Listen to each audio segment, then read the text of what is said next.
Hello, everybody. The visual joke of our surroundings will be lost on you if you're only listening to the audio version, but we are in a different location from usual. You might hear a bit more spacious echo. There might be a bit of spacious echo, I don't know, yeah, some soft carpets. They'll be able to pick up the ambiance soaking through the sound. Yes. The rich amber light. Yeah, it should all come through. We are in the back drawing room of number 13 Lincoln's Inn Fields in the John Soane's Museum. How exciting. It's extremely exciting. There could be obviously no better place to wrap up, hopefully, more or less, our long-running project on the life and works of...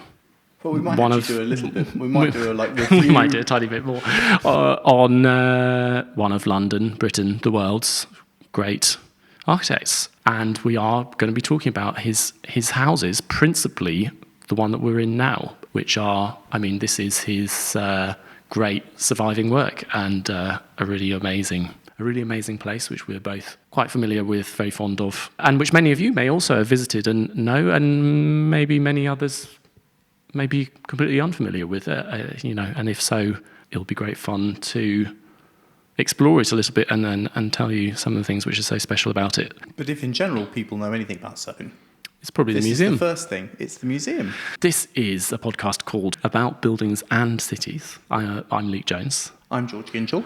Yeah, this is our 7th, I think, main episode on John Soane, and we're going to be talking through his homes, his life, the story which happens principally on this site here in Lincoln's Inn. Yeah, also a little bit in some other places.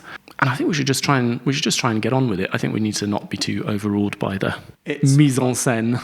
I feel like I've slightly been left somewhere where I shouldn't be. In a wonderful lumber room, all full of amazing things. Yes, lots of things that we should definitely not touch. There's a lot of pictures to look at. You can see all the writing on the drawings. Yeah, it's lovely. The box in the foreground is the arc he had commissioned for his former master's drawings. Yes, the late George Dance's drawings are in, a kind of Ark of the Covenant in dark sort of wood. Mahogany. Mahogany, yeah.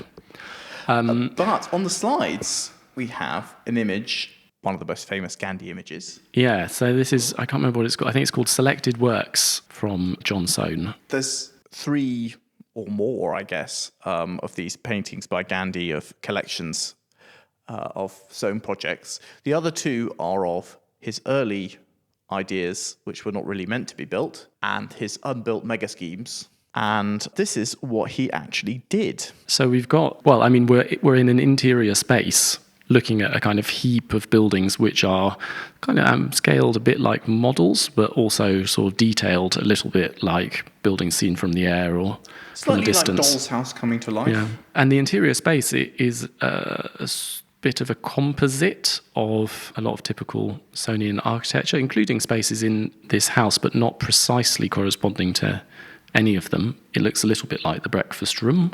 It's bigger and grander. It's got a colonnade, a kind of colonnade porch leading to another even shadowy space beyond. It's got lots and lots of things. Yeah. It's full of treasure. The house is a treasure that is there in many guises. The front, the back, the interior are all represented. And also, more than anything, I think the ethos. Yes, the treasure house, the enormous pile of kind of wonderful fragments. So, should we sort of get to chronology? Yeah. What happens? Soane is a professional living in London, so he buys his first house when he's nearly 40, following an inheritance. Yes, through his wife, I think. Yeah. When he first got married, they lived in Margaret Street, which is sort of further over towards Fitzrovia. And they bought a house on this site in the 1790s, I think. Yeah. When he was 39, which is the one, number 12, further down. They'd had their 4 children. Yeah. 2 survived. Yeah. And yeah, they lived in a couple of places before then. Oh, we should say one thing about the slides, which is that, given that we're here, for those of you watching the video, we will also shoot a bit of video, as well as the usual still images. So I think that a lot of the spaces here are best experienced in time. Yes, almost indescribable. Yeah, I'm not sure that the video will get them either, but we're going to have a little bit of that. And for those of you who don't normally watch the videos, which I think there are very good reasons not to do, that this one might be worth having a look at. Yes, you can watch it. You can watch it at high speed and just sort of get the get the bits, get the pickies in the bits and things like that. And also, it's possible to visit this building for free. Yeah, yes. 5 days a week. Yeah, 6. I think it's 5. Yeah, I think it's 5. Closed on Mondays and Tuesdays. So yes, the house at number 12, Lincoln's Inn Fields, which is the building next. It's the plot next to this one. And Lincoln's Inn is one of these sort of speculative developments which had been put up around a big square a bit outside of the city from the 17th century onwards. It's sort of one of the earlier ones. It's pretty early, and it's not like a lot of the famous squares. It's not all built roughly at the same time in the same style.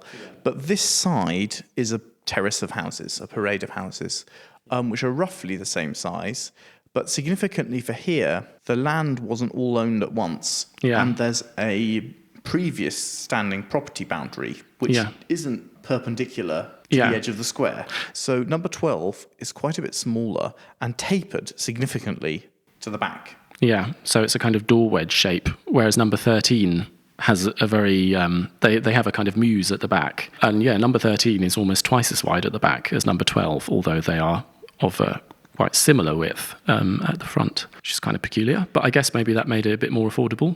That line is maintained. I mean, at one point, I think Soane had thought about getting rid of it, but is maintained through and enlivens and generates a lot of the potential problems that the solution to which creates a lot of the interest in the building. It is a funny thing. I don't think I've ever really come across this you do come across it in some sort of terrace of houses, but normally it's because the street is going around a corner or something like this. Yeah, this is it's because they hadn't quite the land. We're a bit further in than most of the squares, sort of between the city and kind of real square land in the west. It wasn't built on fields in the same way. So yeah, number 12. This was a family home, and he did rebuild it completely. It's this classic kind of Georgian house on a relatively restricted site, where there's a sort of room at the front, room at the back, big stairwell top lit. There's a yard admitting light to the back, and then there's a mews building facing onto a narrower lane at the back of the site. So for people who don't know, you've got the posh front side, which you'll all be familiar with. It looks like lots of tall houses all in a terrace. The back was the stables. Yeah. And a road running along the back called the Mews, which would have single-storey stables because you needed a way of getting around. And there'd be a little yard between the house and the stables. Yeah. And that rear end, in fact, much more than most of the time, really drives the architectural development of this site. Soane maintains the language of a house for the house side of his building. It's still got the same sort of he pushes it a bit, but it is very much a house. And it's very a Soane house. It's very just coming through the door now. It's very exciting. Yeah. There's an abundance of spatial interest and lively detail, but it's still in that language. But at the back, Soane has got a different program, a mixture of offices and display spaces, and a lot of the game is he in there can explore a completely new language. Yeah, he can build a kind of city in miniature for all of these type. Which is unique, I would say. This is one of the buildings that we are going to describe, for which we don't have another comparison. Yeah, really. So number 12, I think it had a dining room at the front, a breakfast room at the back. On the first floor, there were kind of drawing room, living room spaces, and then on the floor above that, there were bedrooms. And there would have been a sort of semi-basement, which is the servant. Yeah, where you would have had a couple of servants, and then cleaning, cooking.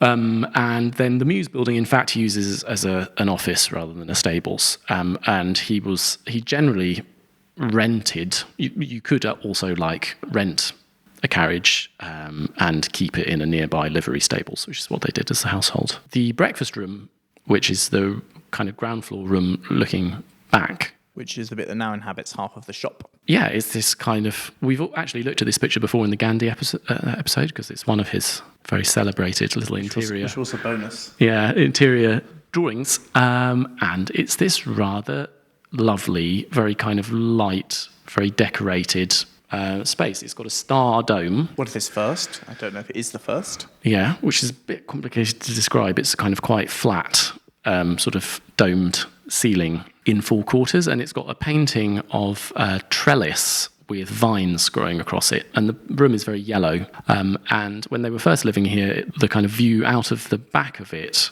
wasn't too kind of blocked by the Muse buildings, which at that point were kind of low. And in the picture you can see lots of sort of flower pots and which things. I think are on the flat roof of the office. It's on notionally the ground floor, but there's a lower ground. The ground is elevated, so it's quite a bit higher than the office behind. There's only some recording of this first office, but the layout of the offices sort of becomes established here and then is replicated a few times through different iterations in different places. But it's always sort of established at the back, and it's normally 2 stories eventually. An upper story, which I believe is where all the drawing goes on, which is top lit in various different ways, and a lower floor which has got records, and I presume they're doing admin and correspondence and that sort of thing. Yeah, I managed to find one picture of the office where you can see there's a kind of window which is going a bit up. I guess at this point maybe it was 2 stories. You This can is see the double height window. The drawing room is above, so this is the lower level. Has got the beginning of his collection of casts and plan presses or plan chests or whatever you want to call them. And I think there would have been a lot more clobber. I think there probably would have been boxes of cleared it out papers for this and one. stuff. Yeah. Cleared it out for the photo. Yeah, double height window, I guess, looking into the yard on that side. Yes, and then I think the staircase is not actually in this image, but if you had turned to the right, I think you would have seen it going up that side to the upper level. He had a lot of offices because he also had them on site at his kind of major long-term projects. There's a big one at the Bank of England, and I think that there would also have been one at Chelsea and these other sorts of places. So the actual the work of the office was always quite distributed, and I'm never like 100% sure where the like main office never necessarily is at any particular point. It obviously gradually, towards the end of his life, it's very much here. Well, I don't even know if that's true, really, because he is working really up until the end, as I suppose is normal for successful architects. Yeah, and don't want to stop. Was pretty busy right up until 1830 or the early 1830s. He died in 1837 and retired from the Bank of England only in 1833. Yeah, okay. Well, so he had an office there until a few years before he died. Yeah. So it's difficult. But the office on this site was always a major one. Yeah, you can visit the breakfast room now. It's quite unlike any other room in the house in that it does preserve a kind of real feeling of kind of lightness and prettiness and domesticity. Real domesticity. Yeah, it was a place where they were bringing up their family. The 2 sons were, I guess, like children, grown-up children at that, when they moved in. And also he was occupying that house as his main residence for 20 years, from being 39, nearly 40, until he was nearly 60. Yeah. So a lot of the story of the kind of what would often be the main energetic point of someone's career was actually just spent in number 12. Oh yeah, and there's a sort of room upstairs with a flat dome. I think it's kind of hard to narrate, but he obviously has to deal with this funny diagonal wall, which he does. He kind of reduces the impact of in various more or less subtle ways. The obvious one being the staircase, which is a triangular one with big round ends. Yeah. So it's got a narrow round end and a wide round end, which makes it very exciting to go up. Yeah, they're lovely. Much better than a sort of totally symmetrical one, I think. And the wide end is the landing and the narrow end is the bend that the stair goes round. a staircase with a big dome roof light at the top, which he puts on the top of all the staircases he puts in. Also, he kind of slightly curves the wall of the front room. Yeah, in the museum now, it's sort of number 12 is primarily like the kind of temporary exhibition program, was occupied by various tenants for a bit after the museum was founded, and I think was taken back over by them. I think it was occupied by tenants for about 130 years. Yeah, around the turn of the century, he goes through a phase. I think we're going to talk about his other house, which is Pitzhanger, which is a kind of country suburban house in Acton in West London. It's a weekender and party house. Which was a big focus in his life for about a decade. I would say a big focus for about 4 years. Okay, and then kind of a focus. He started trying to sell it in 1805. Yeah, okay. So they went off it quite fast. But he had it for a decade. And I think he was probably still doing things to it for about a decade. So this was after he was in number 12 for about a decade, and then Pitzhanger, there was 5 to 10 years, and then the focus moves back to this site where he acquires more of the site, and this becomes the big focus from about kind of 1810 onwards until the end of his life. But we should talk about Pitzhanger because he's obviously, in acquiring a second, much larger suburban house, he's obviously got a lot more money, and that one is much more of a kind of project house where he has, lots of big ideas, where number 12 is kind of quite cozy and domestic. Pitzhanger very much is starting to pursue a kind of architectural ideal and a kind of ideal of the fusion between collection, work, public display, life, all this kind of stuff. The spaces are primarily, it's for showing off. Yeah. And it's for showing off his architectural style and for showing off his collection. Yeah. Which he's really getting into at that point. And it's for showing off to his friends. Yeah. And having good parties at.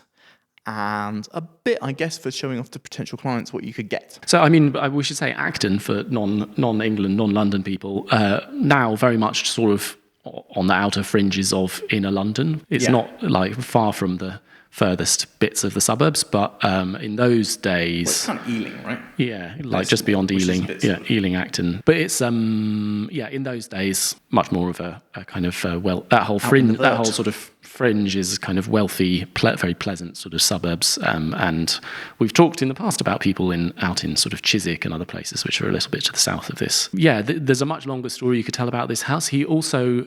We might do a little bonus about it. He prior to acquiring this one, he previously acquired some empty sites, and he designed a bunch of kind of clean slate schemes, bits of which kind of find their way into this. So Pitzhanger was actually a house which he had worked on when he was at George Dance's office as a young man, and in particular, Dance had built an extension, which is shown on the right in the slide that we're looking at. There was a kind of existing earlier kind of brick house, quite large, and they built an extension on the side, which basically is adding 2 big entertaining rooms for the family who were there. So there's like a big dining room, I think, below, and a big ballroom, drawing room above. Yeah.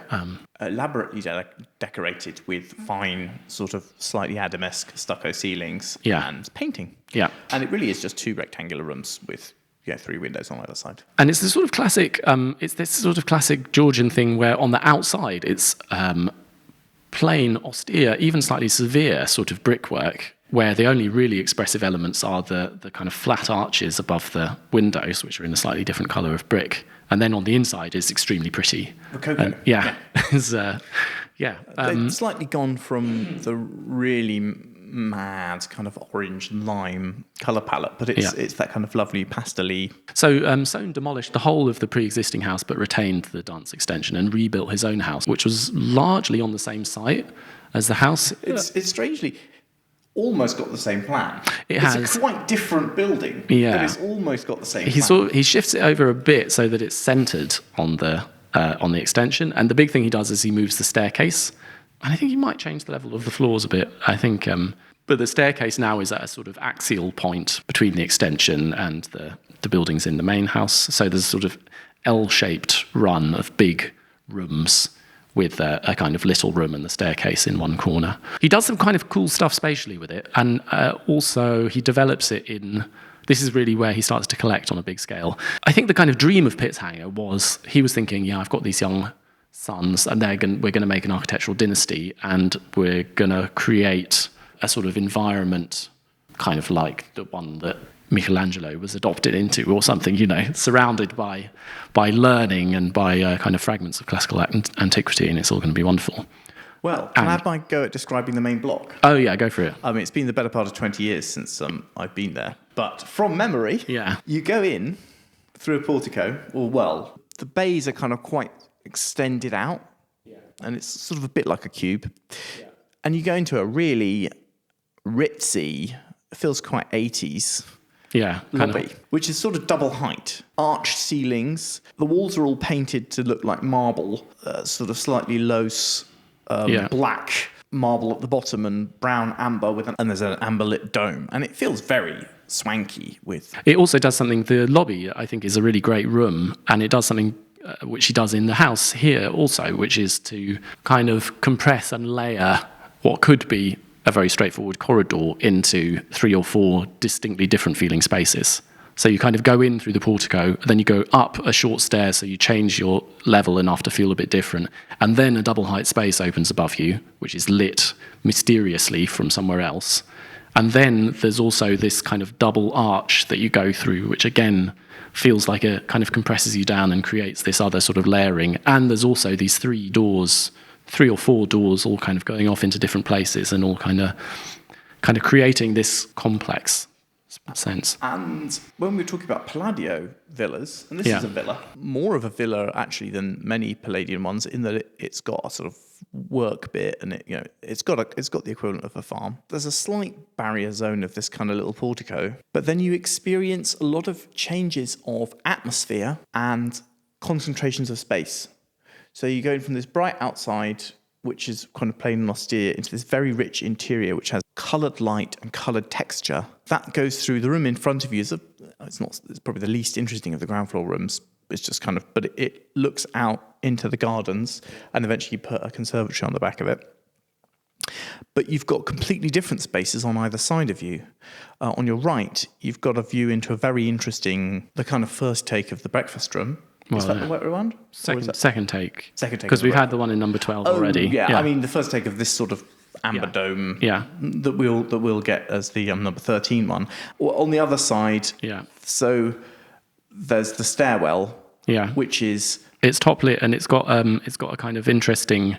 It's got something we've seen in some of the other houses where there is a lantern on the roof, and then that lights into the attic, and then there's a hole in the attic floor which it lights through again. And then that lights down into the stairwell. But that's very kind of bright and white, I guess. Bright, and the light is white, and the materials, I think even now the painting isn't anything like this, like rich, looking at the bottom of a beer bottle texture.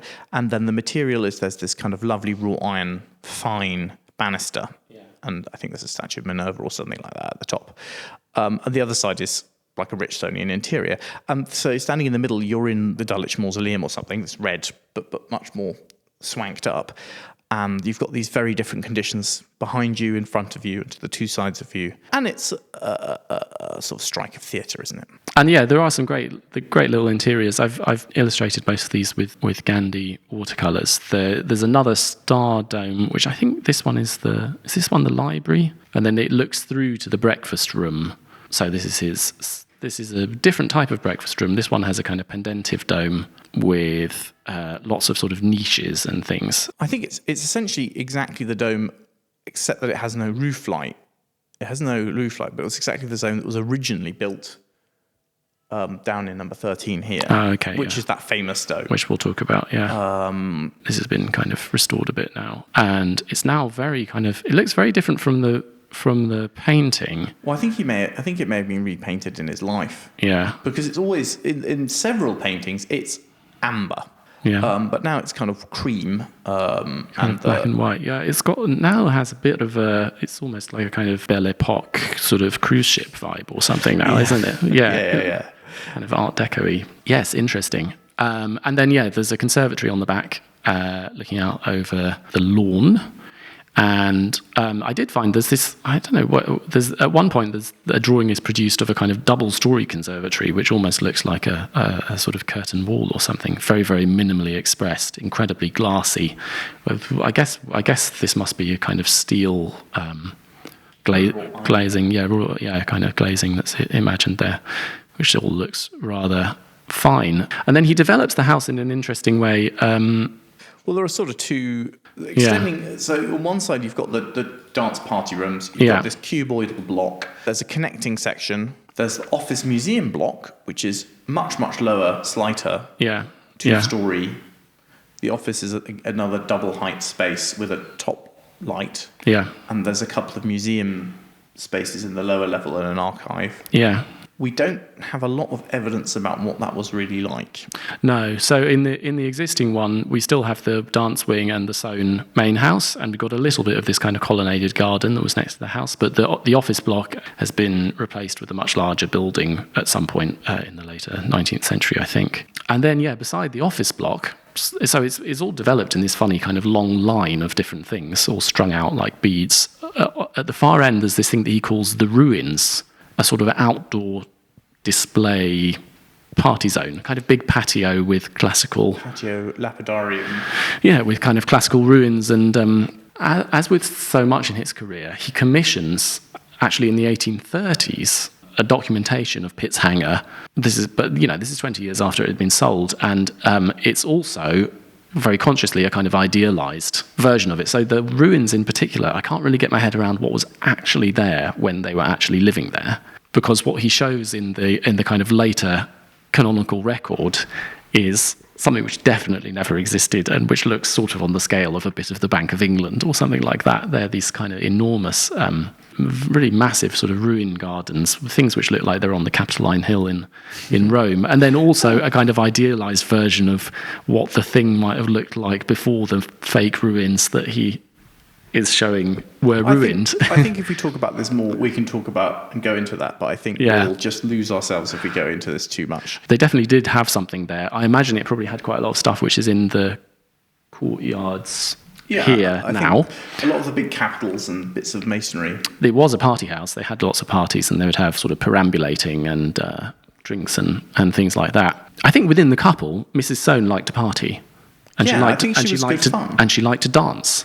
I think she made the household fun. I mean, there's even like the little story in the Soane's at Home book where she's like asking, perhaps not quite subtly enough, when he's next going away on business, so that she can have a dance, because he didn't really care for dancing to the same extent that she did. Certainly, I think she was really necessary for the whole, because although he was quite convivial, I don't think he.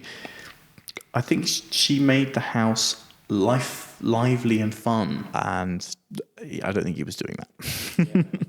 We'll see in the main house that we're going to talk about now. There are lots of things which literally come back from Pitzhanger, as in he comes back with a big collection, which he didn't have when he was just living at number 12. But also there are lots of architectural ideas and sorts of effects which he successfully produces at Pitzhanger, which he then does a different version of, or which to me seem to be translated in some way in the design of numbers 12 to 14, the kind of big Lincoln's Inn house complex as a whole. Like the method for this house. So I think things had been transported from number 12 to Pitzhanger as well. Yeah. But I also think that's almost understating it. I think this building, this complex, this museum, is a huge additive collection of ideas that he has through his career, and he puts into like dozens of projects, and all have their kind of lineages and exist as recombinations of other ideas. Yeah. You know, the facade had been iterated various times before. Most of these rooms, the ideas in them pre-exist. Yeah. And in a way, the ideas are often products of evolutions of previous designs. Yeah. And I think almost nothing in this incredibly abundant complex has no antecedent. Yeah. But almost all of it is kind of uniquely expressed here. Yeah. And I think if we think of this as a archive of so many different ideas he has about little spaces and interiors, uniquely expressed, that's kind of what the whole project is. So let's very quickly run through what happens. So he had number 12. Living next door in number 13 was an antiquarian whose name I've forgotten. But anyway, they were on good terms. And he, around 1810, purchased the freehold of this guy's house, with his agreement. And what he first of all does is to take over the stables of his house and to kind of tunnel in sideways and to build a whole run of rooms across the back of both number 12 and number 13, which had a much bigger back than number 12, and to create this great big kind of back of house. Which was initially 2/3 office. Yeah.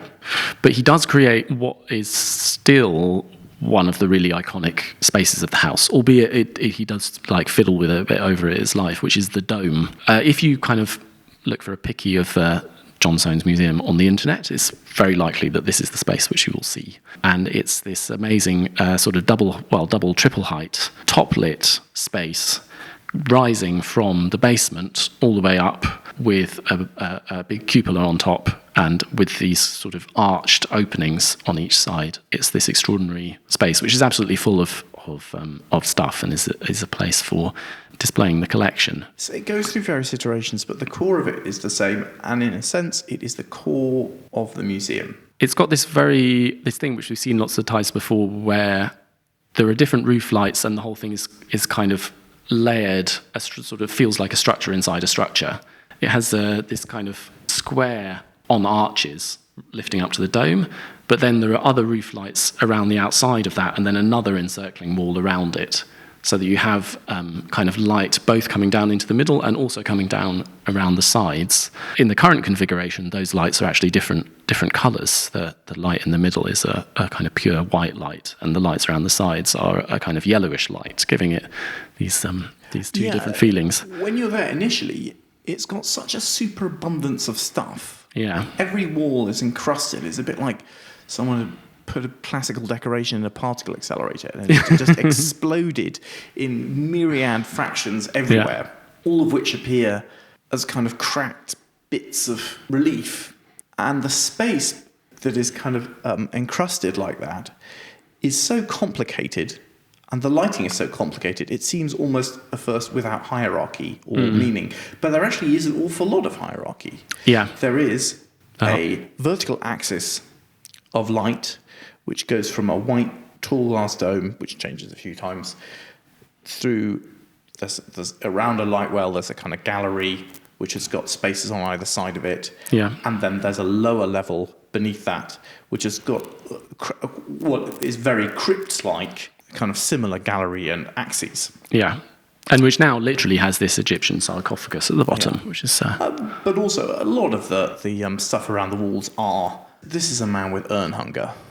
Yes. There's a lot of funerary monuments of various different sorts and busts of the dead. In terms of the kind of phenomenal approach, you're going through different lighting conditions as well. So you go from extraordinary domestic style interior through amber light into white light. The upper layer is white and the lower layer is cryptic and dark. Yeah. It's all also sort of made of stage material. A lot of plaster and bits of wood and painted wood, and the surface is a kind of stage surface which things can be mounted to. It's not like the Bank of England where everything is masonry. No.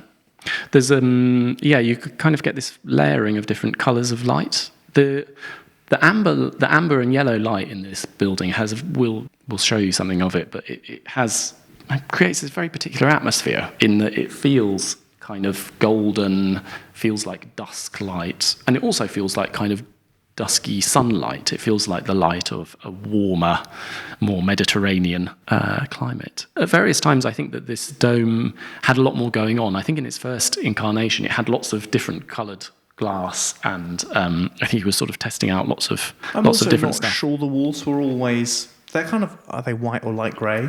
If only there was some way of discovering this. We'll discover it soon. I think there may have been slightly other, richer... the colours change in here a lot over time. But it becomes this kind of very simple but very effective gradient between this sort of deep amber and this bright kind of normally cloudy white. The other bit that he made at the back, though, was a big extension of the office and built a rear facade, which I think he was happy with, even though he puts this rear facade in the big professor's study image. He painted it. It's very plain set of arches, and it also has the entrance to the office in it. So there was an independent early on.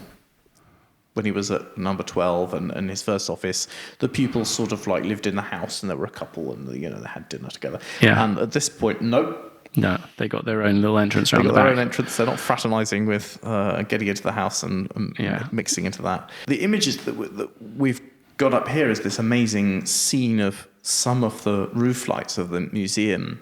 Yeah. But if we're dealing with chronology, this is highly deceptive, because the process of the design of the building is extremely accretive and additive. Well, it's also subdividing, I think, as well. Yeah, okay. I mean, it's involuting. Yeah. I mean, additive, not in in volume, complexity. In complexity, like an ecosystem, it grows towards greater. Yes, but which I think in a way is the kind of core of the Soane process when he's doing his big project. The Bank of England is about intensification, expansion. You can see 9 different skylights in this partial image of the roof. There are many more, actually. And not only can you see 9, but only 2 of them are the same. Yeah. It's pretty incredible. Yeah, there are so many variations on the skylight which he explores. And I think part of the reason he is very keen to get the back, because he needs to expand his office, and that's where his office is. But I also think he saw the architectural potential of this space, which would almost necessarily be defined by a blank wall and top lighting to be used to create an office space. But then he's got the potential to kind of fold in all these different. He can control the atmospherics. And when he's described as an interior architect or an architect of ceilings, I think really it's an architect of light, modification of light falling on surfaces. The experimentation and intensity in this area is extraordinary. I think we should go through some of the spaces where we can begin to describe the process. The narrative is, so he's bought the freehold. Yeah, so the date on screen, 1822, I think it is the one that's attached to this plan, but I think it's a slightly arbitrary date. Actually, they were in number 13 and had substantially rebuilt it a decade earlier, around 1812.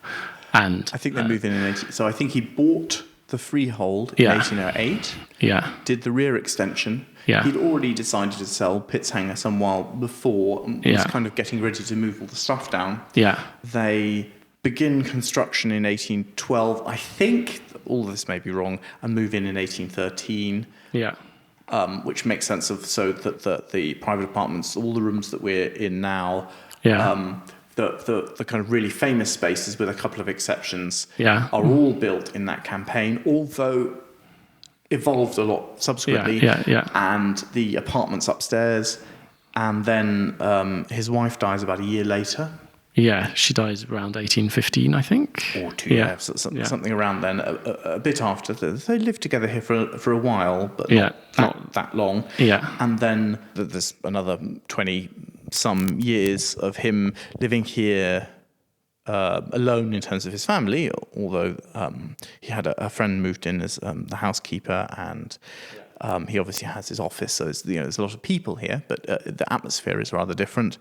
And in addition to being very busy with architectural work that we've discussed, the office continues to be very productive right into the early 1830s, when he's nearly 80.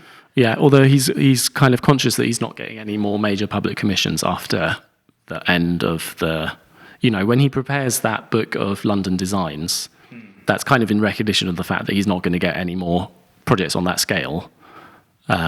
No, but I mean, he's doing pretty big work. I mean, he's still got stuff to do. He's doing big work at the Bank of England. Yeah. He's doing significant work in Chelsea. Yeah, he's still working. He's still working. He's still working. They're not going to give him another one, though. Georgian era, at the age of 88, I am 78. I am no longer getting any major new institutional very unfair. So the thing which is important to say is that they keep the whole back. They keep most of the back of number 12. I think they give a little bit of it back, but basically they end up living in the front of number 13 and also having the backs of both number 12 and number 13. And then subsequently in the early 1830s, they take over number 14 as well. And so the kind of condition at the time of his death is that number 13 is the house, and number 12 and number 14, both of which he has completely rebuilt, are kind of rented out as houses with other tenants living in them. But the whole back, more or less, except for about 2/3 actually of, I think, the original back of number 12. Number 12, they let them keep a little bit. Is part of the museum. They have the kind of transitional moment where he's still got just number 12, and then the big back of both number 12 and number 13 is rather intriguing. There's some rather intriguing stuff that goes on in that plan, although like stuff that I don't really know how to interpret it. Like there's a sort of funny bridge across the yard at one point and all sorts of things. So it should be nice to know if they've got any illustrations of how that was meant to work. But anyway, you kind of broadly end up with, it's a kind of T-shaped building with a kind of big back and a kind of narrower front. Yeah, I guess we could just sort of... Which has some amazing properties. Yeah. Which is that you go into a large building, but it's a large house. Yeah. And it becomes...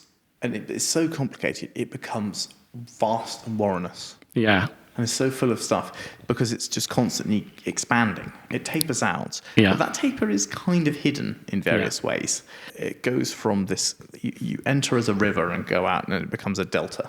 Yeah. It becomes this ribbons of complicated and amazing spaces. So to describe the layout of the house, you've got an entrance hall. You kind of enter on the left of the house. That gives onto a staircase. We've got sort of two big rooms on the ground floor, which is a slightly raised ground floor. Then each of the houses, 12 to 14, has a yard, obviously. The way that he sets up the kind of division between the houses is such that he can have a room on either side of the yard in number 13. So there's the breakfast room on the left, and then there's a narrower sort of set of rooms which are a study for him on the right. And then running across the whole of the back is, which with these very complicated sort of range of different ways in, is the museum proper. The dome, and then a whole series of other spaces. On the upper floors of the house, there are the two drawing rooms on the first floor, one of which we're in now.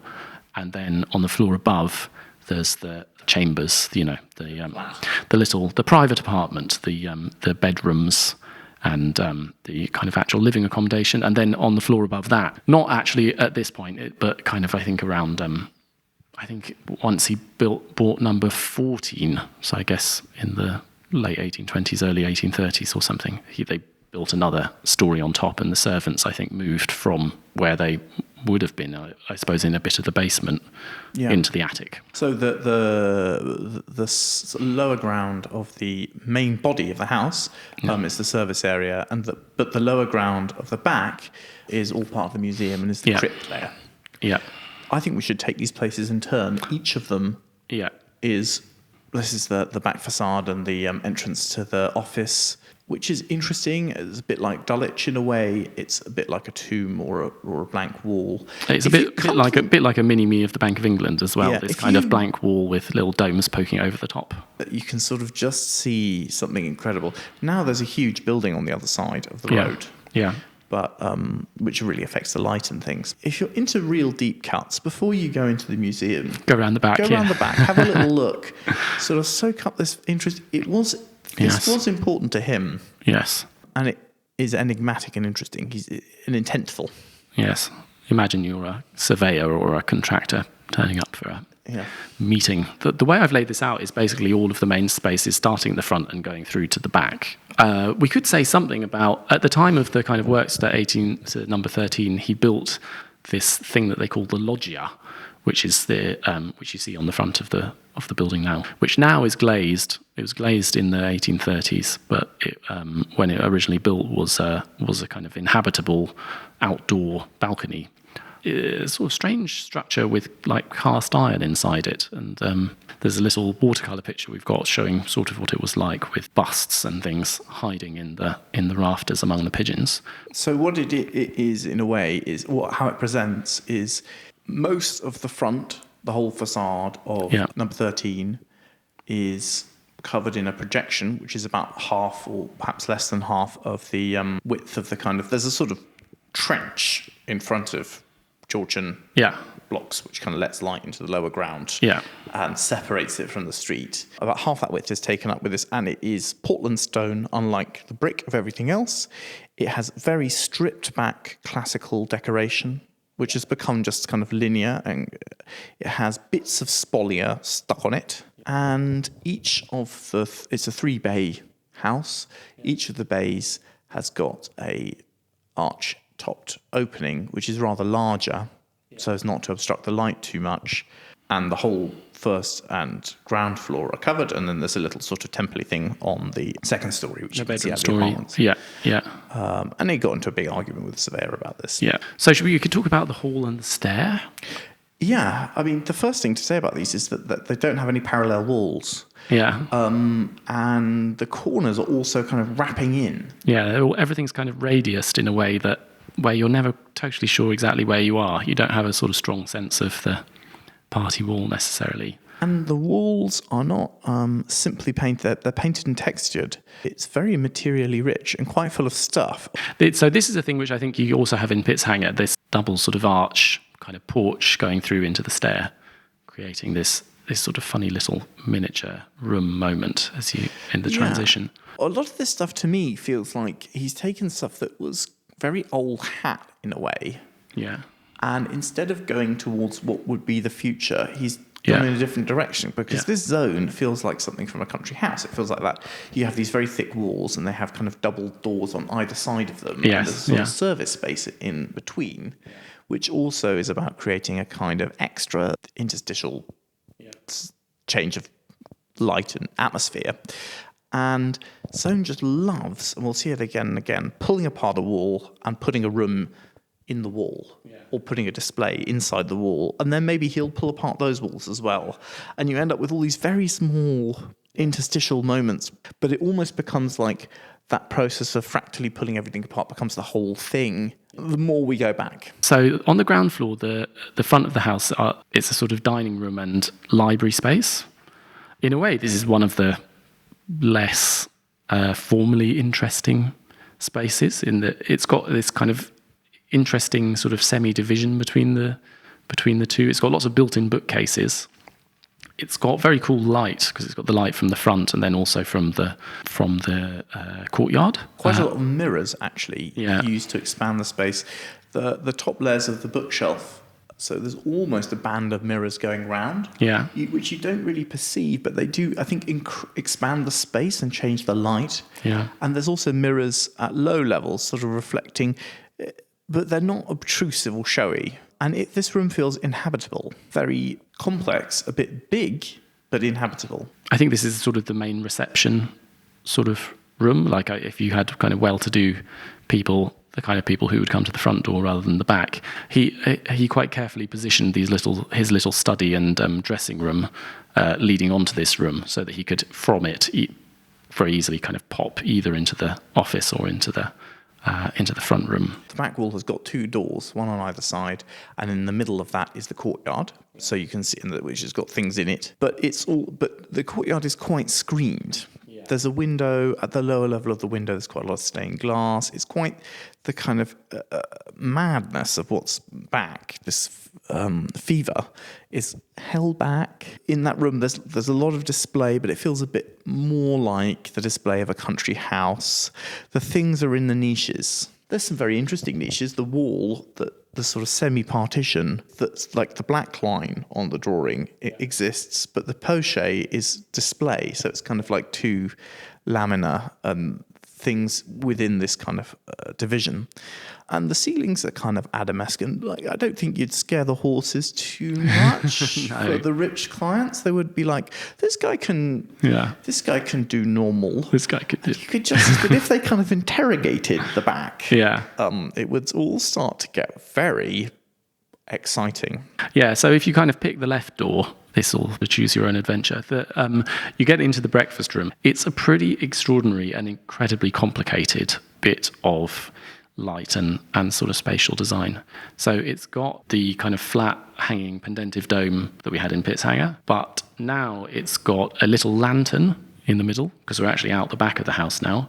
And it's also got a light on either side. So the pendentive is kind of cut away at the sides and actually sort of hanging on two sides. Which we've seen in terms of hanging this roof. It's the best iteration of this sort of thing.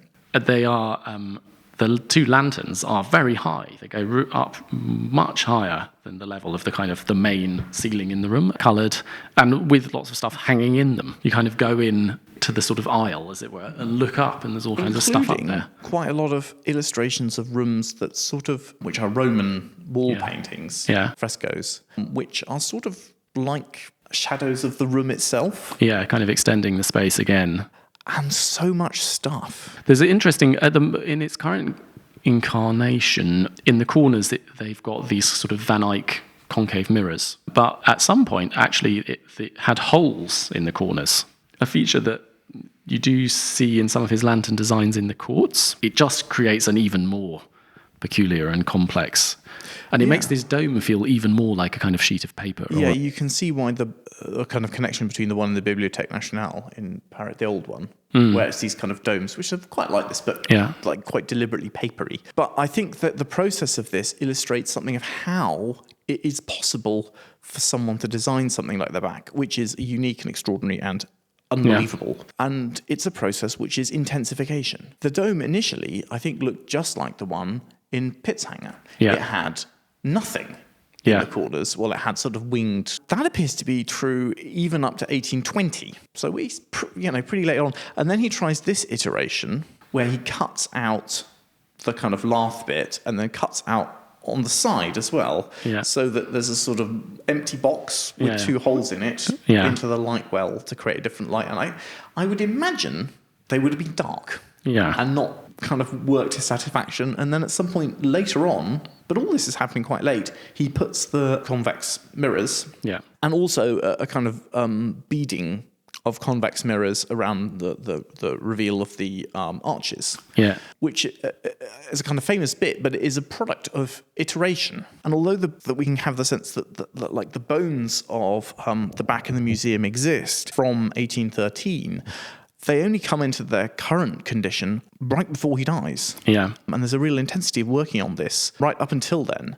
And I think you've got to understand that kind of iteration to understand how something could end up like this. It's also, I mean, as a room, it's just a condition of kind of insane spatial complexity. Also, in terms of the plan, there are so many doors. I think it has, if you imagine, it's broadly a square room. On each side, two openings, many of which are actual doors leading to other rooms, some of which are deep niches, some of which are cupboards. All of them are kind of apparent as kind of spatial potentials to you as a person in the room, and then everything else is kind of punched in. And I think there's also like a high level. There are some sort of high level niches. There are sort of some moments where the wall kind of gives way, and there's actually something kind of hidden deep inside it. And then you're kind of covered by this kind of dome, but which is a dome which has a lantern, which is then hanging on two sides, and then disorienting in the best kind of possible way. Like it's much more complicated than any kind of room of this size feels like it has any right to be. It's a small room, but every facade in it has at least 3 openings. Including, and the roof. Which is nuts. So, or, 3 sort of things. Like it could be a cupboard. Or a kind of niche. It feels like almost the kind of ideal form of this room, which is, it's got a round table in it in this, this engraving. It look about twice as big as it is. The round table really fills a lot. I mean, this isn't a room you could, it's just not that big and very, very full of stuff. There's 2 doors, I mean, they aren't really all doors, in each facade. And a sort of thing like a window or a niche. 3 roof lights. The breakfast room is kind of the museum in kind of miniature, the way that it just goes so far. But it's on the way. Order hasn't completely broken down here.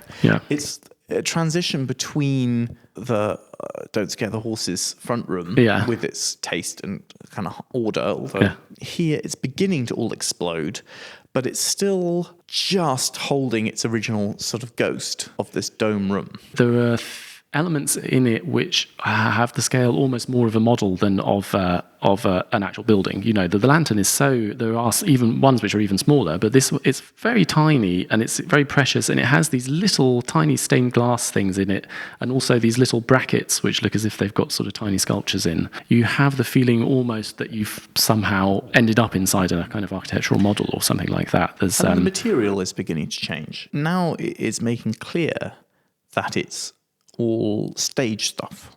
It feels like it's sort of paper. The architecture has become so overwhelming that the stuff, the space, that it ceased to become a room, really. The idea that you would all, I guess you could inhabit it, but it's so much to look at. No, I mean, it feels more like it's a bit like Kurosawa's Dreams or something. It's sort of like you're in someone else's imagination with all of the kind of potential scariness and intensity that implies. And it's beginning, although we're not quite full, we're beginning to enter the land of the dead. It doesn't really feel like a place doesn't feel like a convivial room for eating hot rolls and butter, and it feels more like somewhere to circulate around. There's no painting of the kids in here. I mean, I know they were grown up, but it wouldn't make any sense. No, it feels like it should be, the body of great Uncle Eric on the table with pennies in his eyes or something like that. Right?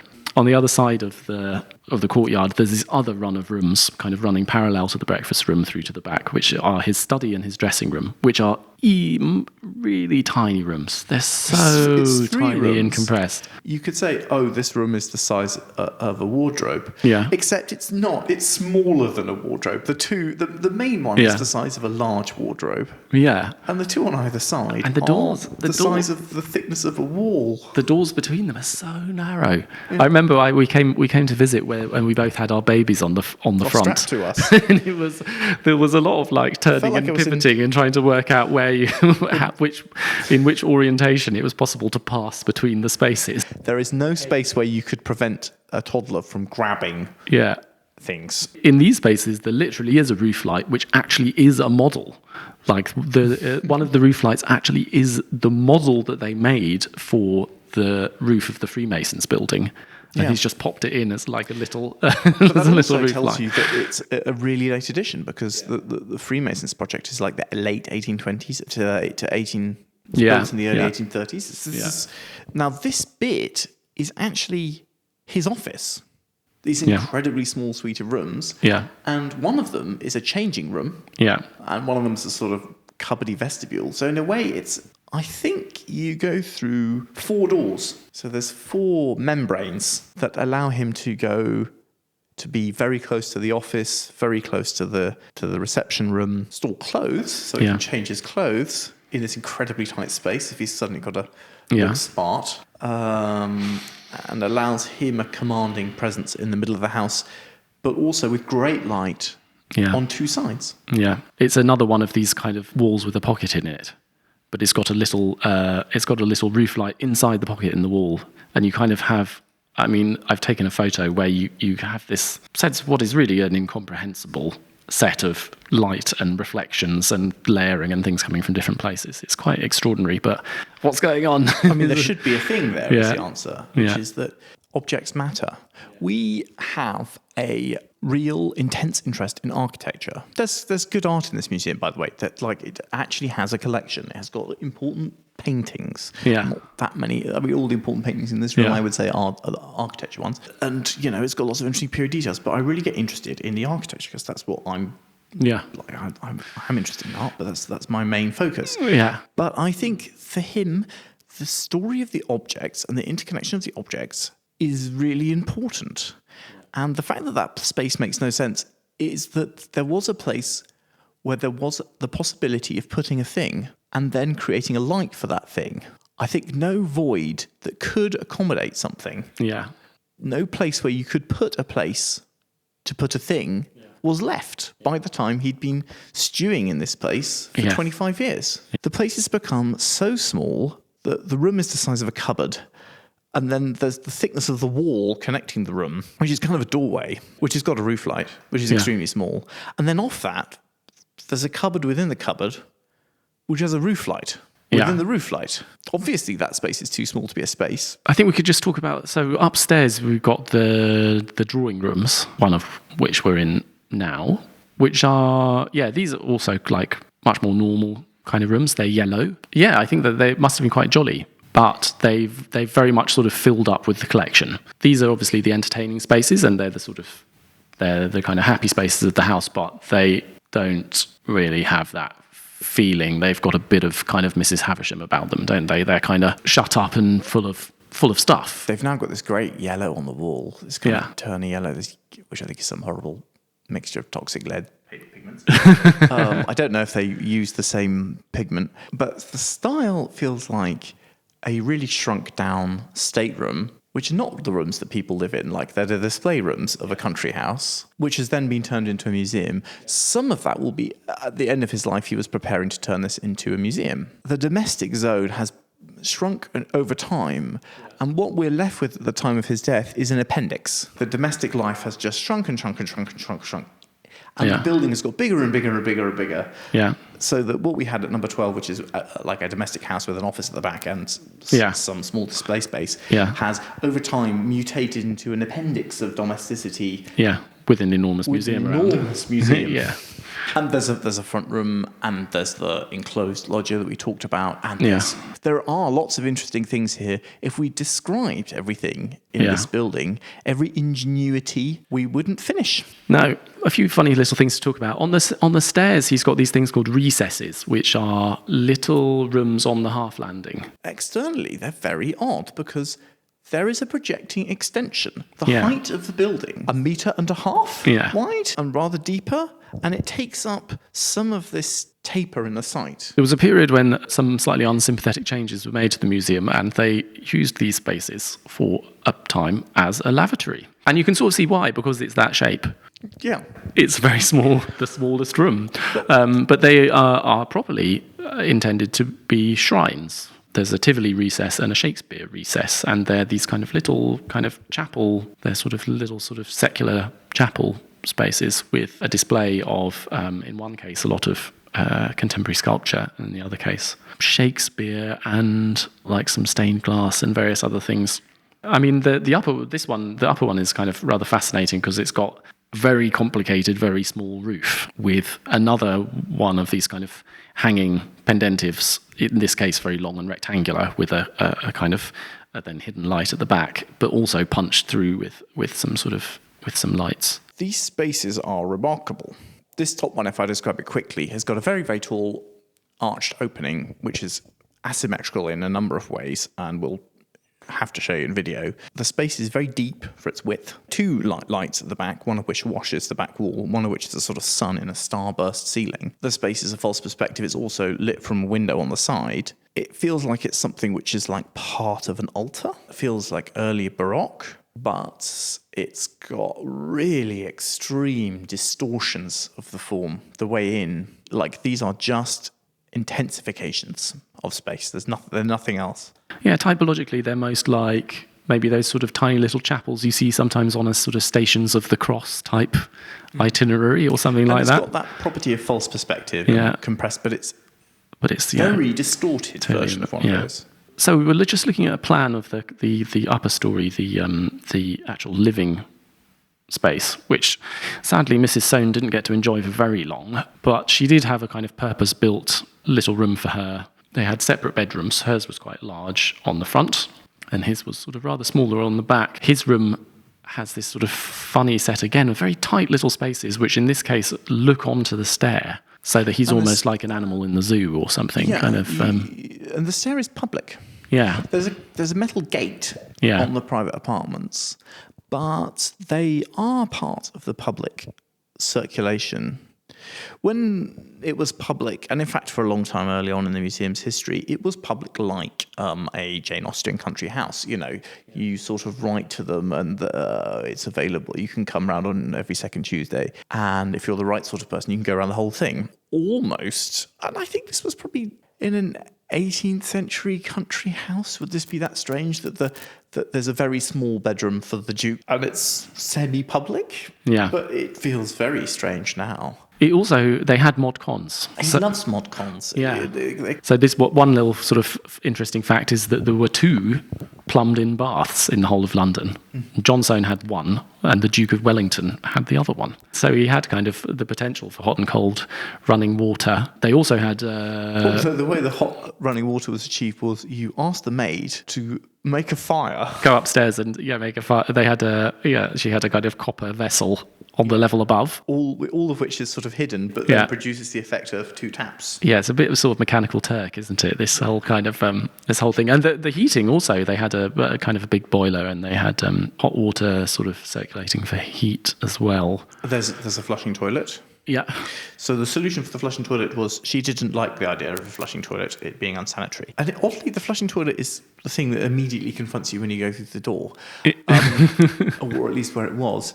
And so she had a bedpan that you could then tip through a hatch into the flushing toilet. Yes. Her bedroom, the large, nice one, is now the model room. Yeah. And was the model room, which has this great display rack, which they've rebuilt. Well, the top 2 floors are models from classical antiquity. Yeah. There's a big cork model. And then on the lower level, very exciting, are lots of the things that we've been talking about. We had just seen in low-res photographs, and suddenly, well, that would have made it easier. Yeah, there's some also really interrogate them. Some lovely, there's a lovely model of one end of the courts where you can see something which I hadn't seen elsewhere. The kind of external form of one of these very exciting skylights that he designs for that project. It's a bit of a treasure house, this one.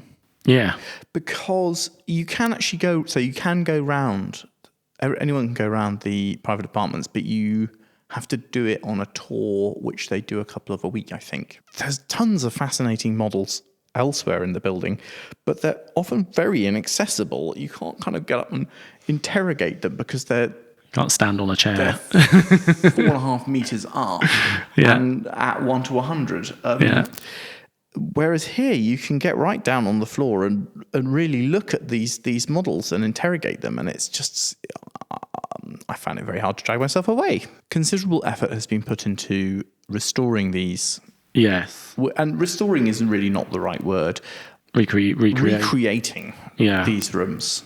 Yeah, they did have bits and pieces of things, but there's a kind of extensive documentary on YouTube which we'll link to where you can really get into the minutiae of what was involved in this process. But in short, not all of the curators that the museum has had through history were entirely sympathetic to Soane's wish that it be kept exactly as he had left it. And various kind of unsympathetic changes were made, including totally like stripping out a lot of this kind of upper floor and moving lots of walls around, chopping up the model stand, and I think sort of throwing various bits away. Ancien regime of the museum, which existed really from its creation until Somerset got it after the war. Yeah, where it was quite difficult to come and visit the house. It wasn't open that much, and it was a rather closed and small group of people, and a kind of oddity available to the public, but managed on a quite amateur basis by people quite serious about it. But which led to strange things. And I guess since the 40s, it's been brought back to where we are now. Yeah, gradually over time. And then a big kind of campaign really since the millennium that has restored a lot of rooms and done lots of very exciting things. The changes that have happened since I first came here in the 90s are extraordinary, because that campaign, which is in the video, is the latest and opened large areas. But whole chunks of it were not open. Yeah, even the basic bit of the museum were not open before, and it was really very limited. Yeah, although it did have a different sort of charm where you would be almost the only people going around, and you had to sign your name in on a visitor's ledger. This is an illustration of his bedroom. There's a great set of record watercolour perspectives of the whole house, of all of the rooms, of all sorts of different things, which is carried out. Lots of them are by Gandhi, but also by other people, and they're really great. I think that they should do a book of them or something. they're just great fun to page through and some amazing views. There's an extraordinary one by Gandhi, which I think we've shown before, showing the dome as if sort of lit by kind of infernal light from below. Yeah, I mean, it feels like that. This is before, I think, the sarcophagus came in, but it feels like the glowing... Yeah. When he got the sarcophagus... Ooh, the mummy is coming to life down there. He had a big party, and they put lots of lights inside the sarcophagus, so everything was glowing orange. Yeah. With Yeah, I think we should sort of talk through a bit of the actual museum bit, which it develops over his life, and after he acquires number 14, so the third in the row of houses, he adds another bit at the back of number 14, so extends it again to create what's called the monk's parlour, and also the picture gallery, which is upstairs. And there's another yard, which has got more bits. Spolia. Yeah. Is that the one with I think it's the coffin of Elsa's dog? We could sort of overall describe it. There's the dome, which we've talked about. Yeah. The dome has all of these little kind of spaces and corridors pocketed around it. You can enter into the dome in two different ways. No, in 1, 2, 3, 4 different ways from the breakfast room alone. You could go sort of in either corner, and you can turn left through a sort of little passageway, which will then bring you in around one side of it, or you can go right through another little passageway, which will bring you around another side of it. That's all incredibly complicated. All of these spaces have different light qualities and are full of objects. But it's also a little bit as if you were kind of wandering from door to... Like some of these spaces, it's a little bit like you'd kind of welded a lot of telephone boxes together or something. Like that's the sort of scale of what you're going through. They're impossibly small. Yeah. A quality that's like models is that these are kind of like rooms that he's done, but at a scale of 1 to 3. Almost is starting to get to that, John Malkovich, where the floor is the ceiling height's not big enough. You have to kind of crawl through the building. The sort of structure of the museum is you've got the dome and kind of spaces around it at one end, and you've got the picture gallery at the other end, and you've got these kind of lateral sort of corridor-like spaces, each of which also is a kind of display space in its own right. And running between the two of them, you've got this colonnade on the upper level, and then below all of this, you've got the crypt, which is kind of repeating a lot of it. And the colonnade, it's got these big, I think they're wooden columns, aren't they? But kind of carved in, are they Corinthian columns? I've got a picture. We'll see all this pretty soon, and we can just not interrogate it too much. And then on top of the colonnade, there's like a little office with its own roof light. And in fact, the whole area was originally the office and became museum zone. Yeah, there's this famous section which appears, I think, first in a book about the house released in the 1820s, which is a kind of section going through the whole museum, sort of laterally cutting across the back. I wanted to say something about this as a museum. Yeah. Which is that now it is extraordinarily eccentric. Yeah. The method of presentation. But I think it's another thing where the state of the art when Soane was in his formative years, it feels like an evolution of that, but not in the direction everyone else was going to go. But at that time, collections were people's collections, and they could be in houses. And if you look at some Piranesi prints or something, the idea that you just stick lots of fragments onto a wall, you kind of recreate his idea of the Via Appia, all of the objects around his idea of the circus, which is just a superabundance of stuff, was the norm. And you could sort of take that as a starting point, but this isn't really that, because the space it's in has become this incredible warren, and it's feverish. Yeah. You could not possibly interpret the objects, but that's not the point. Yeah. If you're working in the office, you can interpret the objects in front of you, because every day you look up and there's Lucius Verus, and there's a bit of moulding, and there's stacks of models. Yeah. That's not really the intent of the rest of it. The rest of it, I think, is to create an atmosphere of kind of gothic fantasy and exploded dream. And yeah, no, I mean, in the Contemporary Museum, I think there's a real anxiety about people not understanding what the objects are. And that, like, in the kind of most ideal version of the Contemporary Museum, you would just, like, bring out one object at a time from the store and explain really carefully what it is. Safety briefing. Yeah, explain it. Yeah, there would be, like, I don't know, 3,000 words of kind of interpretation next to it and maybe a video, and then you'd be allowed to look at one thing at a time. And this is as different But to I that as you think can possibly imagine. It's the start of that, the idea that you should, in order to be serious about being a museum, you should present objects in a way which allows their contextual understanding as things, was probably state of the art when Soane was alive. When Soane was young, everything was amateur. kind of Wunderkammer, yeah. Like every institution in the country was run by amateurs, Yes. including the army. You know, you pay to be an officer. Yeah. But by... Interesting factoid, his neighbour at number 13 and then at number 12 was a hereditary trustee of the British Museum, which is interesting. Interesting to hear that was a hereditary position. The system did work, but I mean, everything was like that. And by perhaps, I don't know, 1960, everything is professional. Yeah. More or less. Yeah. And there's a sort of long, slow period of professionalising everything. And I think art history was beginning to be professionalised, at least sort of in Germany, at this time. Very advanced society, yes. And the idea of a house museum isn't that strange. The British Museum was a house museum. It wasn't in the Smirk building, it was in Montague House. Yeah. And it still had stuffed alligators and that sort of thing. Yeah. And things were rather more haphazard and treasure-like.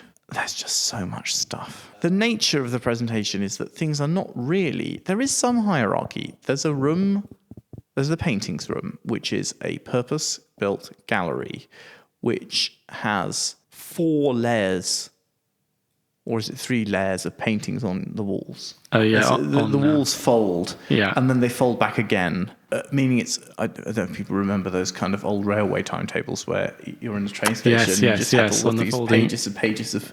Yeah. But the pages are sort of screen-sized, like that, but with... So he can compress an entire art gallery into one reasonably sized room. So there is some sort of order. And I think when he purchased number 13 that we're in now, if he'd had more money, there was a scheme in which he would demolish this diagonal room, that is this diagonal party line that's so animating, and create a circulation around a single corridor. Single courtyard, with sort of different places for different things in a more obvious way. I don't know if he would have abandoned that or not, but there was a sort of notion of creating some sort of hierarchy. It's not like he hadn't heard of the idea of hierarchy, it's that he ultimately rejected it. Well, I'm glad he didn't. I like the hoarding. Obviously, yeah. The hoarding, the tiny rooms. But it's more than just hoarding. Most of the stuff he's got, there are some significant paintings, and there's a few bits of... But most of it is plaster casts and urns and things. Yeah. Which might have been more important at the time. No one goes and visits the urns in the British Museum. No, the urns. Or even on a busy day, if you get all the way to where they are, some serious urns. There's not very many urn hunger. I got the urge for urns. I don't really know how to sum up any of this. I mean, there's some clear like different architectural moods. There's the kind of classical Corinthian colonnade bit in the middle. There's the very crypt bit below with the sarcophagus. There is the sort of Gothic flavour, the yard and the monk's parlour below at the back of number 14. And then there's this extraordinary kind of folding. I think we should do a walk around. Yeah. You know those YouTube clips where you go around a place? Yes. We could do it. We've never done it before. We could do that really badly. We'll give it a go. And for the whole museum in one take. And we could do a little bit of talking about what we're looking at. Which we will then edit. For those of you who are on the podcast. Yeah. The thing which it does is it immediately disorients you. Because it's like turn, compress, expand, compress, expand, compress, expand, compress, expand. And somehow you end up back where you were. But like as a kind of cognitively, it's a thing which would be almost impossible to draw like a plan of. Well, maybe if you're very good at architecture, you might be able to. But, well, we've seen plan lots, and we do a lot of interpreting plans, and we draw them, and you still get quite confused by it. It's not, I couldn't do it. So from up here in the office, you get a real sense of this sort of layering of different coloured lights and atmospheres and things. Now, I think originally the walls were painted that colour. What, the kind of orange colour? The orange colour, yeah. Oh, maybe. When it was being used as an office. And I think he painted it this when he finished, retired and cleared out. Yeah. So this is one of the more recent like restorations is this kind of remaining office space that they've got above the colonnade. And I guess I just find it really hard to imagine what his office was actually like, what the kind of working conditions of it were, because If there's one thing I would love someone to go through what offices did at this time. Yeah. What are the production drawings? yeah, Like we know all the stuff he's got, but actually the thing that tells the contractor how to change that corner, I have no idea how that command is issued. But I get a feeling at this point, he's not producing complete designs of everything. Yeah. He's producing like specimen bits of ornament, Yeah. laying out, but I don't believe they're doing total like. But yeah, and also how much he obviously in the archive you see there are bits of technical design. There are bits where it's like this is how you got to build this truss wall, this is how you got to build this ceiling, laying out all of the timbers, something which is kind of recognisably of the level of resolution that you might see in a kind of design package today. But it's not the whole. As well. Yeah. There are plumbing drawings which have got this is where we're routing piping. But I think there are also like big bits that you could leave up to the various contractors that you didn't need to. There would have been big elements of kind of contractors' design. But also, you must have a system for managing or kind of design because otherwise you're going to sue each other. Yeah. And that must have been like. Probably telling them to do it again. Or why does he go Gothic right at the end? So in this very, very final campaign, in a way, the Gothic, he's been kind of plagued by the Gothic in a lot of his public commissions in the 1820s. There've been these various controversies about. And everyone was about to go Gothic. Everyone was about to go Gothic. It's kind of been knocking around, and I mean, he would be kind of targeted around the end of his life by Pugin as kind of exemplifying the kind of fallen and deteriorated state of. I mean, the Gothic he goes for is 100% with a K. Yeah. And it's. I think also that the late stage of this house is very old, actually somewhat embittered man. He's been a widow for a long time, and although he doesn't have that much to be bitter about, there's a bit of brooding. Yeah. And also, I think he lives to great age, and I think he was essentially an atheist, and he disowned his family, and felt that the architectural world was sort of slipping away from him, and didn't believe in an afterlife, and was unsure about.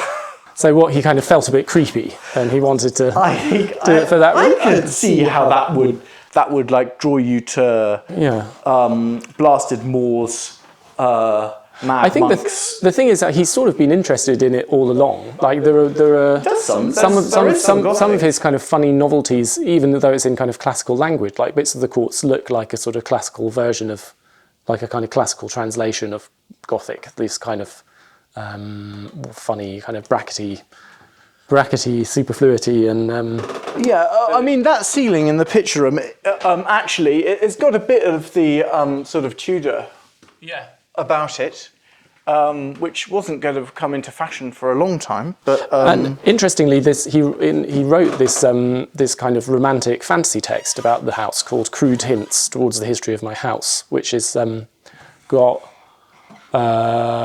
has these like little fantastical musings where he talks, imagines like what will people think of this place in the future? Maybe they'll imagine that some kind of magician lived here or a necromancer. And but actually he wrote it. He wrote in the 18 teens. It was written while the work was actually being done. I think there's a point when the building looks like a ruin, and they looked more like ruins then than now because there's less scaffolding, which is when it's dwarf walls that are, you've three-quarters knocked it down. The thing is 5 meters high or 3 meters high. Yeah. It's half constructed, and you can also see right across the site. before it's enclosed. I had another thought about Gothic, this is Gothic. This whole thing, Gothic with a K. Yeah, sure. We have advanced, abated of breath and tremulous of hand to the heart of the sepulchre. Yeah. By now, and are about to reach the innermost chamber. Yeah, I guess it's just that it feels my kind of prior sense was that the Gothic was a kind of late style thing for him, but I think actually he seems to have had a bit of it all the way along. Like he was always into the spooky, and he finally sort of indulges himself in old age. We're down in the basement, but it goes so far up. But then where can you actually see any of those pictures from? That is the back of one of the foldings. That's the fourth layer in the picture gallery. Yeah. Because one of the theatrical moments of the picture gallery is you open that all the way and you get a view through into the monk's courtyard. That's it. We're down at the bottom of the dome, and this is one of the few places, although it's absolutely full of skylights, this is one of the few places where you actually really look at the sky and where you're kind of really aware of it you see that it's blue and that it has clouds in it and that kind of thing. Like otherwise the skylights are almost always kind of or they're kind of just indirect. They're kind of they're direct lighting. Like the whole trick is you want direct lighting on a wall, but you'd never want to have an opportunity of getting glare. Yeah. The sarcophagus is kind of interesting if we think about this is the most important artifact, but it's also the blankest of all, right? They had no idea. Seti I is an important new kingdom pharaoh from early on in the period, and blah, blah, blah. But they couldn't read hieroglyphs. Yeah. They had no idea who this person was or the civilization that he came from. It's completely blank and inscrutable. So we've had a little walk around, and now we're back in the room again. Not exactly having collected our thoughts, I don't know, we probably forget lots of other things. The filming we did is completely garbled. But in a way, that's very true to the place. There were lots of things which occurred to us. One of the things is kind of what was he thinking? In the early 1830s, he passes this private act of Parliament to make the house into a national museum, to disinherit his descendants. Well, really just his son. Yeah. His grandson other people get things. Yeah, he has this kind of vision for how the museum is going to run into the future. And, he's very clear, first of all, that nothing is to be changed. Everything is to be exactly the way in which he's left it. But he also has an idea, the curator who's going to kind of step into his shoes and run the museum after he's gone. His idea is that they're going to kind of sleep in his bed, presumably. And be architects. I mean, the first curator was one of his pupils who'd been a promising pupil and worked with him until the end, and the first inspectress, or whatever they're called, is that right? Was the woman who was kind of looking after him and was notionally the housekeeper, although I think that doesn't quite do her job justice. The museum was going to be open some incredibly small amount. Yes. I don't know if this is right, but I think it's something like Mondays and Tuesdays in March, April and May by appointment. Yeah. So he's meant to sort of lie in his bed. He's meant to be someone eminent architect, and meant to do absolutely nothing. Just stay in that very small flat, I guess, to some extent, use the office and things, but the office is being taken over with a display space. It's meant to carry on like that for perpetuity. I think at the time that he died, he had followers, and there were enough people who were very interested in it. But this idea is palpably insane. Yeah. I mean, you can have museums where nothing is meant to be moved. The thing is that that is kind of often a condition of how collections are left. But generally, the trustees and staff of the museum kind of rebel against this stricture. It wasn't so strange having the opening hours like that, because in a way, it's like visiting a country house as a character in a Jane Austen novel. Like, they are open on very sort of restricted times, and that's probably kind of how it was open when he was alive. So that's not so strange, rather as the manner of the display isn't so strange. I think it was strange, but not so strange. But the idea that you then have someone who's an architect running it, but there's no extra space. Yeah. Well, that's the thing is, I think that did the concept of a kind of historic house museum exist at that time? I think it doesn't really, because now what it is it's his bedroom because it's preserved the way it would have been in his lifetime because he's a famous guy and it's interesting to step into a room from that moment in history. I think it's more the idea that a museum is a house. Yeah. That the curator lives in it. Extraordinary. It's a sort of living museum. Soane's rattling around, fearing death or whatever, trying to create some sort of posterity. I mean, he had this hunger to create a legacy of architecture. He pushed, his sons really hard into architecture. He tried to shuffle his grandson just as much into architecture. None of that really he wanted worked. He wanted a dynasty. Nor is that a very sensible way of confronting eternity, trying to kind of become reincarnated through one of your students. And I think they were in an impossible position until we became a different sort of society, the kind of post-war society where the public is very different, where the class structure is different, and it kind of allows you to have a detachment from the idea that this is someone's house and detachment from the past, and you can kind of recreate it. And in a way, the solution, I think, has been to pickle it in formaldehyde. Yeah.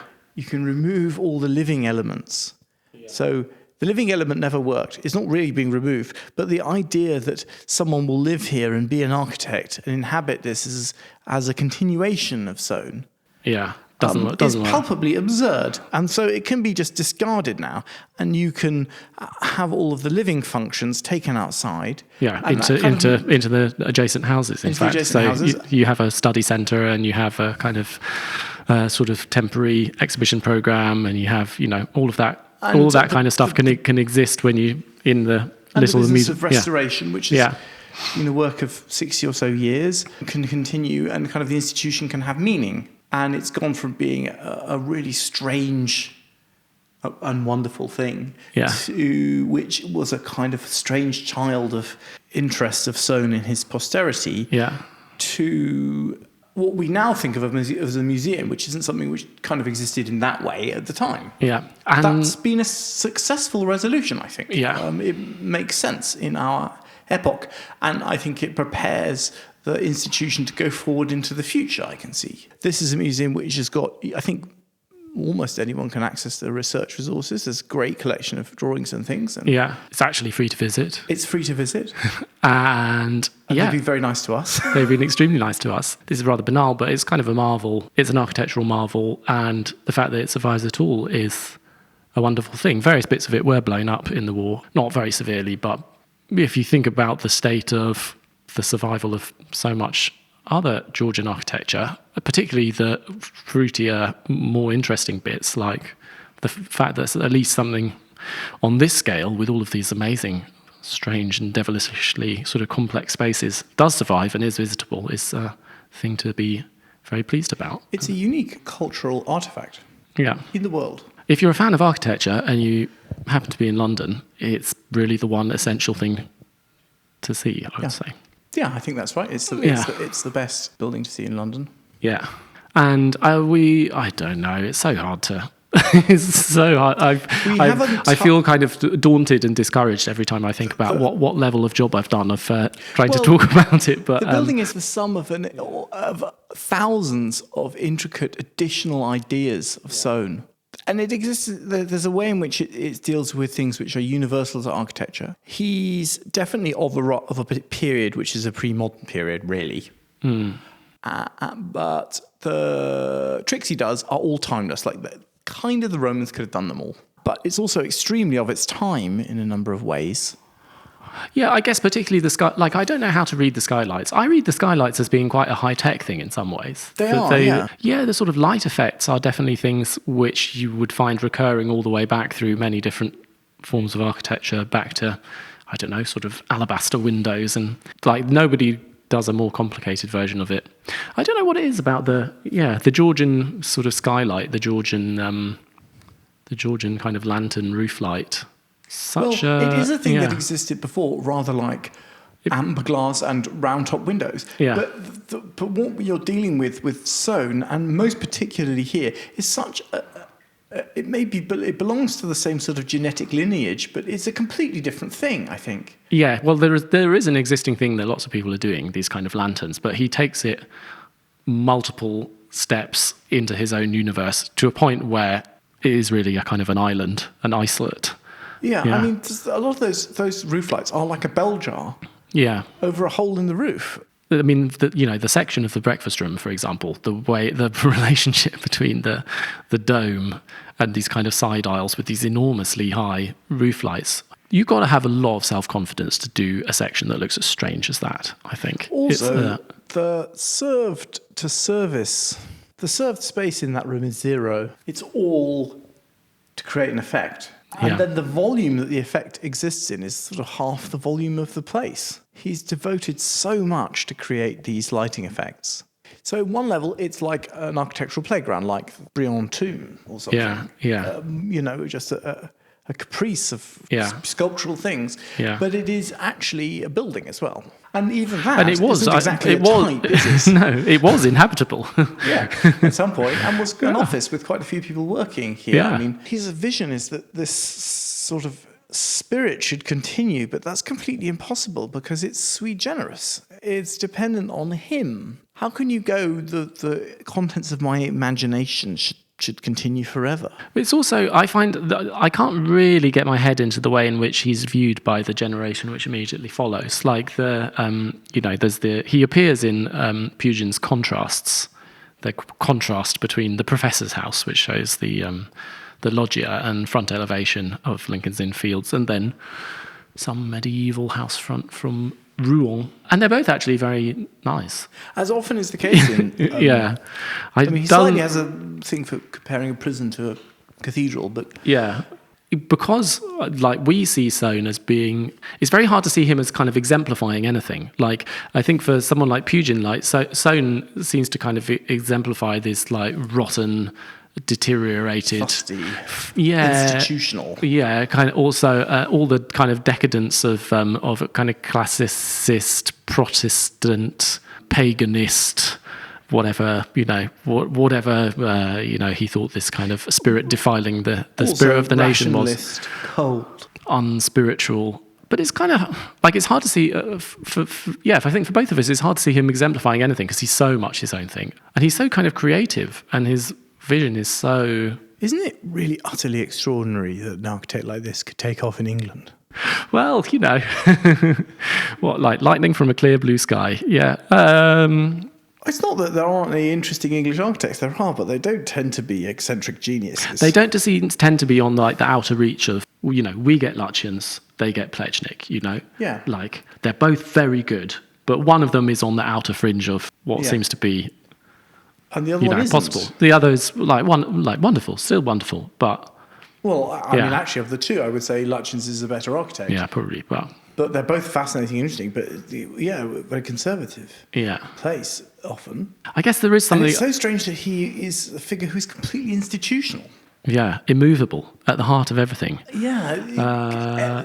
Clubbable. Yeah. He comes from trade and just has so much success with all these aristocrats, even if they drive him up the wall. And he really wants to be one of them. Yeah. There is something which I'm struggling to kind of crystallize as a concept. There is something about these kind of outer poles of Soane's architectural imagination, where at one pole is this super constipated, Corinthianized civic public architecture, which he kind of wants to cover Whitehall with. Which is this outer semblance of the most respectable respectability, and then the other pole of which is what we're surrounded by here, which is in this kind of organic, involutional, super complexity spaces, budding and subdividing, I don't know, some kind of weird sort of lichenous coral thing. Yeah, there's a desire to split his personality into a Jekyll and Hyde, which must be wrong. It isn't like that. And they also don't really align necessarily. I think there's been also to try and think about him as having these kind of romantic and classical poles, which I think also isn't totally the alignment. The whole thing is romantic and classical. Yeah. I think he is a person, and he's a difficult person. We should say thank you very much to Sir John Soane's Museum. As an institution. And in particular to Olga and Matt, who have made all of this possible. And fantastically courteous and helpful and kind. None of this special, very enjoyable kind of bonus at the end of this long project would have been possible, but actually been very useful all the way through and helped us with lots of things. And also, it's just been a personal pleasure to be able to go around and really spend some time here. Yeah, so nice. Yeah. Quite aside from the project, it's a real joy, and a joy that you can all partake in, really. It's an incredible privilege. I think we'll do just a tiny bit more talking about Soane in a sort of mini thing. Yeah. I wouldn't mind having a little discussion about the legacy. Well, not the legacy. Maybe we what could, I mean by it all. Yeah, what do we mean by it all? But thank you very much for listening/watching. We're going to have something else fairly soon. Fairly soon, I hope. It's very nice of you all to kind of stick with us through this incredibly long, rather niche topic. Yeah, I don't know. They just grow out of control sometimes. We get too interested in things and we can't help ourselves. And you'll just have to bear with us. The reason we do this podcast fundamentally it's because we're interested in the things and want to cover them. And that leads to series that don't really make sense as bits of sort of new media.